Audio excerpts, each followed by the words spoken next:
दोस्तों, आज का मेरा विषय है प्राचीन ओलंपिक खेलों का अंत किस प्रकार हुआ या प्राचीन ओलंपिक खेल किस प्रकार समाप्त हुए। दरअसल क्या हुआ दोस्तों कि जो रोम था, रोम ने यूनान पर आक्रमण कर दिया और यूनान पर उसने विजय प्राप्त कर ली। ये बात है 146 ईसा पूर्व की। रोम का जो शासक था उसने जब आक्रमण कर दिया तो वहाँ जब शासन यूनान का रोम का हो गया तो ओलंपिक खेलों में गतिरोध उत्पन्न होना शुरू हो गए। 393 एडी में रोम का जो शासक था सम्राट थियोडोसियस प्रथम, तत्कालीन जो शासक था 393 एडी में रोम का, उसका नाम था सम्राट थियोडोसियस प्रथम। इसने एक राजाज्ञा जारी करी या एक आदेश जारी कर दिया कि जितने भी मूर्ति पूजा करने वाले पंथ हैं, उनको समाप्त करने का उसने एक आदेश जारी कर दिया, जिसके तहत ओलंपिक खेलों पर भी प्रतिबंध लगा दिया गया। थियोडोसियस के प्रतिबंध के पश्चात रोम के शासकों ने ओलंपिक खेलों पर कहर बरपाना शुरू कर दिया।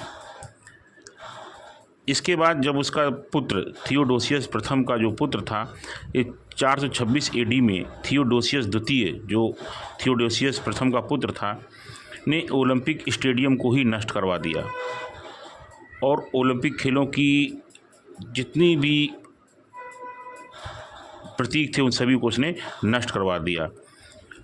अब ओलंपिक खेल ख़त्म हो गए, ओलंपिक स्टेडियम भी ख़त्म हो गया।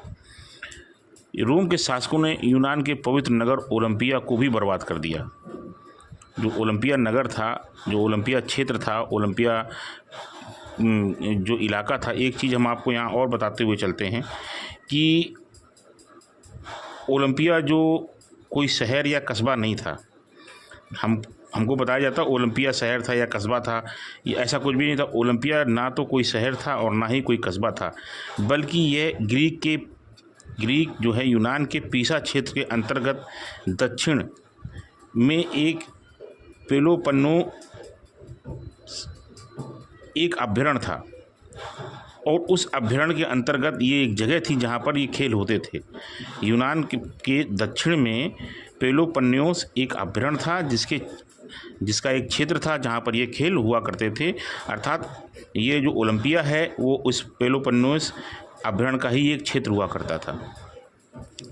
तो दोस्तों, ये ओलंपिया जो था वो यूनान के शासकों ने बर्बाद कर दिया। इसके बाद जो थोड़ी बहुत जो कसर थी, वहाँ एक भीषण भूकंप आया और उस भीषण भूकंप से ओलंपिया नगर पूरी तरह से नष्ट हो गया।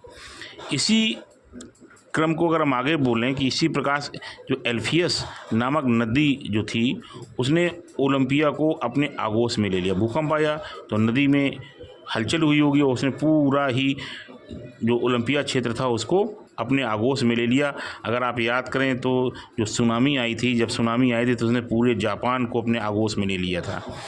इसी प्रकार न केवल ओलंपिया खेलों की भावना पर प्रहार हुआ, साथ ही साथ जीसस और जो क्रोनोस देवता थे उनके मंदिर भी जो थे वो पूरी तरह से नष्ट हो गए।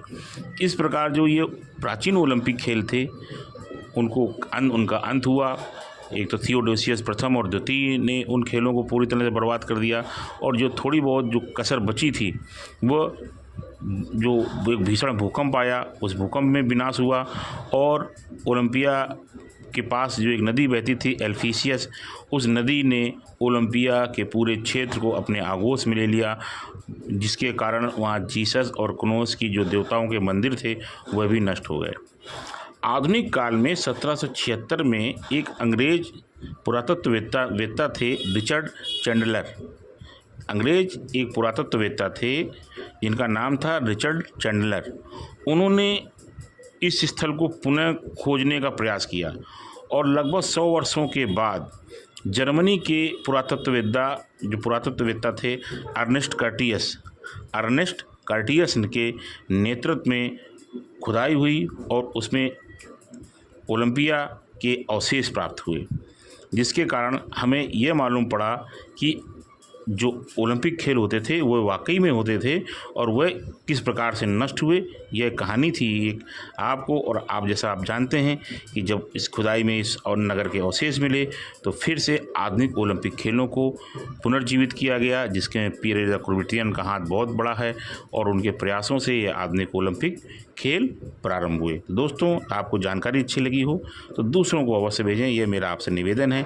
चैनल को लाइक करें, सब्सक्राइब करें, शेयर करें। जय हिंद, वंदे मातरम।